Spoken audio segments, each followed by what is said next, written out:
BNP ক্ষমতায় আসার পর ধারাবাহিকভাবে দুর্নীতি কমেছিল বলে মন্তব্য করেছেন দলটির নির্বাচন পরিচালনা কমিটির মুখপাত্র ও চেয়ারম্যানের উপদেষ্টা জনাব মাহাদী আমিন। বুধবার গুলশানে বিএনপির নির্বাচন পরিচালনা কমিটির অফিসে এক সংবাদ সম্মেলনে তিনি এ দাবি করেন। আজকের সংবাদ সম্মেলনে উপস্থিত হওয়ার জন্য আপনাদের সবাইকে আন্তরিকভাবে ধন্যবাদ জানাচ্ছি। শুরুতেই আমরা সেই বিপুল সংখ্যক নেতা, কর্মী, সমর্থক, ভোটার তথা সর্বস্তরের সংগ্রামী জনগণকে আন্তরিকভাবে কৃতজ্ঞতা জানাই, ধন্যবাদ জানাই, যারা বিএনপি চেয়ারম্যান জনাব তারেক রহমানের গতকালের যে নির্বাচনী সফর ছিল ময়মনসিংহ, গাজীপুর এবং উত্তরাতে, তার প্রত্যেকটিকে অত্যন্ত সফল করেছেন, অংশগ্রহণ করেছেন, ঐতিহাসিক গণজোয়ার সৃষ্টি করেছেন। আপনারা লক্ষ্য করেছেন যে বিপুল সংখ্যক জনসমাগমের কারণে সফরসূচিতে কিছুটা বিলম্ব হয়েছিল। তারপরও গভীর রাত পর্যন্ত সাধারণ মানুষের স্বতঃস্ফূর্ত এবং উচ্চমুখর যে উপস্থিতি, সেটি স্পষ্টভাবে প্রমাণ করেছে জনাব তারেক রহমানই আজ বাংলাদেশের জনগণের আশা এবং আকাঙ্ক্ষার প্রতীক। এই অভূতপূর্ব জনসমর্থনটি একাধারে একটি গণতান্ত্রিক, সমতাভিত্তিক ও কল্যাণমুখী বাংলাদেশ গঠনে জাতীয়তাবাদী শক্তিকে নতুন করে প্রেরণা জুগিয়েছে। প্রিয় সাংবাদিক ভাই ও বোনেরা, আপনারা ইতিমধ্যে জেনে থাকবেন যে নির্বাচনী আচরণ বিধি প্রতিপালনে নির্বাচন কমিশন একটি বিজ্ঞপ্তির মাধ্যমে সকল ভোটারকে উদাত্ত আহ্বান জানিয়েছে। বিজ্ঞপ্তিতে নির্বাচন কমিশন উল্লেখ করেছে যে নির্বাচনী প্রচারণার আড়ালে কতিপয় ব্যক্তি কর্তৃক ভোটারদের ব্যক্তিগত তথ্য এবং জাতীয় পরিচয়পত্র তথা এনআইডি সংগ্রহের বিষয়টি বাংলাদেশ নির্বাচন কমিশনের নজরে এসেছে। কিন্তু জাতীয় পরিচয়পত্র নিবন্ধন আইন 2010 অনুযায়ী অন্যের এনআইডি বহন কিংবা হস্তান্তর করা যাবে না।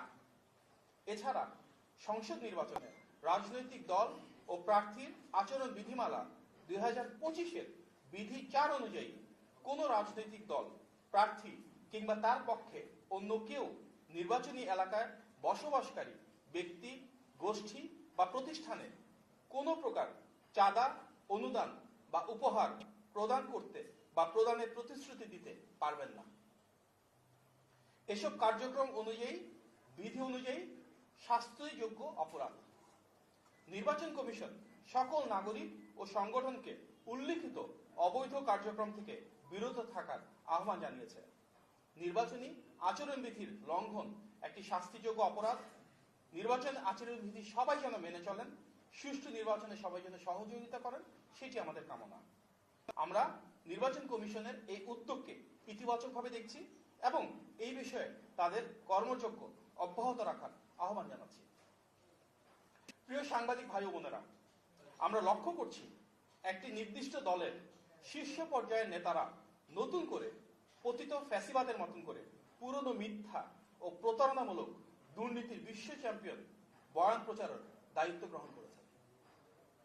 অথচ এটি আজ জাতীয়ভাবে প্রমাণিত যে বিএনপি রাষ্ট্র পরিচালনায় আসার পর দুর্নীতির হার ধারাবাহিকভাবে কমেছে। আপনারা নিশ্চয়ই জেনে থাকবেন যে 2001 সালের অক্টোবরে বিএনপি যখন সরকার গঠন করে তখন একটি আন্তর্জাতিক প্রতিষ্ঠানের সূচকে দুর্নীতিতে বাংলাদেশের স্কোর ছিল 0.4, যা 1996 থেকে 2001 সাল পর্যন্ত রাষ্ট্র ক্ষমতায় থাকা আওয়ামী লীগের দুর্নীতির প্রতিফলন। পরবর্তী সময়ে দুর্নীতির প্রতি বিএনপির জিরো টলারেন্স পলিসি এবং সুশাসনের ফলে ধারাবাহিকভাবে এবং ক্রমশ সেটি উন্নতির দিকে যেতে থাকে।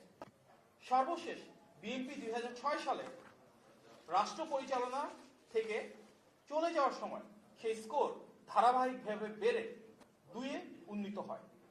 অতএব যে রাজনৈতিক দলটি ধারাবাহিকভাবে রাষ্ট্র পরিচালনায় দুর্নীতি দমনের ক্ষেত্রে সবচেয়ে শক্তিশালী ভূমিকা রেখেছে, এমনকি স্বাধীন দুর্নীতি দমন কমিশন পর্যন্ত গঠন করেছে, তাদের বিরুদ্ধে এটি একটি পরিকল্পিত অপপ্রচার। এখানে একটি বিষয় খুবই বিস্ময়কর যে 2001 থেকে 2006 সাল পর্যন্ত উক্ত দলটি নিজেই সরকারের অংশ ছিল। এখানে তাদের 2জন মন্ত্রী ও বেশ কয়েকজন সংসদ সদস্যও ছিলেন। সরকারে থাকা অবস্থায় তখন এই বিষয়ে তাদের কোনো মন্তব্য শোনা যায়নি, কিন্তু বর্তমানে তারা নির্বাচনী মাঠে এসে ফ্যাসিবাদী প্রোপাগান্ডার সেই ধারাবাহিকতাকে ধরে রেখেছেন। আমরা এই ভূমিকাকে রাজনৈতিক দ্বিচারিতা হিসেবে দেখছি। উপরন্তু এটি আজ স্পষ্ট যে ভোট চাইতে গিয়ে সেই নির্দিষ্ট দলটি ধর্মীয় অনুভূতির অপব্যবহার, জান্নাতের প্রলোভন, কোরআন শরীফের শপথ করানো, এমনকি বিকাশ নম্বরে টাকা দেওয়ার বিভিন্ন প্রস্তাব দিয়ে বেড়াচ্ছে।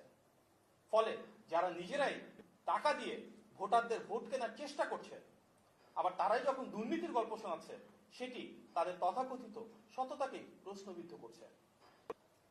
এছাড়া আজকে আমরা লক্ষ্য করেছি একটি নির্বাচনী জনসভায় সেই রাজনৈতিক দলটির আমির বগুড়ায় পাবলিক বিশ্ববিদ্যালয় স্থাপন এবং বগুড়া পৌরসভাকে সিটি কর্পোরেশনে উন্নীত করার ঘোষণা দিয়েছেন। বাস্তবতা হলো এই দুটি বিষয়ই ইতিমধ্যে রাষ্ট্রীয় পর্যায়ে অনুমোদিত এবং এই লক্ষ্যে প্রশাসনিক কার্যক্রম বহমান রয়েছে। সেই বিশ্ববিদ্যালয়ে উপাচার্য নিয়োগও সম্পন্ন হয়েছে। অতএব বিদ্যমান একটি সরকারি সিদ্ধান্তকে নতুন করে দলীয় প্রতিশ্রুতি হিসেবে উপস্থাপন করে বগুড়াবাসীকে বিভ্রান্ত করার এই অপচেষ্টা কেন, সেটা প্রশ্ন জাগাচ্ছে। প্রিয় সাংবাদিক ভাই ও বোনেরা, কয়েকটি গণমাধ্যমে প্রকাশিত খবরে আমরা জানতে পেরেছি নওগাঁর সাপাহার উপজেলার একটি মসজিদের মুয়াজ্জিন জনাব আল আমিন চৌধুরীকে ধানের শীষের পক্ষে প্রচারণায় অংশ নেওয়ার কারণে একটি নির্দিষ্ট দলের নেতাকর্মীদের চাপে সেই চাকরি থেকে অব্যাহত প্রদান করা হয়েছে। এটি নাগরিকের গণতান্ত্রিক অধিকার হরণের একটি বাজে দৃষ্টান্ত। আমরা এর তীব্র নিন্দা জানাই এবং প্রত্যেককে যার যার পেশা, যার যার ধর্ম, যার যার স্বাধীনতা সম্পূর্ণ যেন অক্ষুণ্ণ থাকে সেটি নিশ্চিতের জন্য অবিলম্বে তাকে পুনর্বহালের দাবি জানাচ্ছি। এছাড়া গণমাধ্যমে প্রকাশিত একটি ভিডিওতে সিলেটে একজন প্রার্থীর বক্তব্যে শোনা যাচ্ছে সেই রাজনৈতিক দলের প্রতিনিধিত্ব যিনি করেন যে নির্বাচিত হলে তাকে জিজ্ঞাসা না করে কারো বাড়িতে যেতে পারবে না পুলিশ। এটি নিঃসন্দেহে অসাংবিধানিক এবং প্রশাসনিক শৃঙ্খলার পরিপন্থী। একজন সংসদ সদস্য প্রার্থী যদি এই ধরনের বক্তব্য দেওয়ার সুযোগ পান তাহলে তাতে প্রশ্নের উদ্রেক হচ্ছে। আমরা বিশ্বাস করি ন্যায় বিচার নিশ্চিত করার স্বার্থে কাউকে বিনা অপরাধে গ্রেফতার করা কোনোভাবেই সমীচীন নয়। কিন্তু তাই বলে গ্রেফতার করতে হলে কোনো একজন সংসদ সদস্য প্রার্থীর বা সংসদ সদস্যের অনুমতি লাগবে, এই ধরনের বক্তব্য সেই ফ্যাসিবাদী মনোভাবেরই সামিল। আমরা এই বিষয়ে যথাবিহিত ব্যবস্থা গ্রহণের জন্য সংশ্লিষ্ট কর্তৃপক্ষের প্রতি আহ্বান জানাচ্ছি। প্রিয় সাংবাদিক ভাই ও বোনেরা, আজকের এই সংবাদ সম্মেলনে উপস্থিত হয়েছেন, ধৈর্য ধরে আমাদের কথা শুনেছেন, সেই জন্য আন্তরিক ধন্যবাদ। আসসালামু আলাইকুম।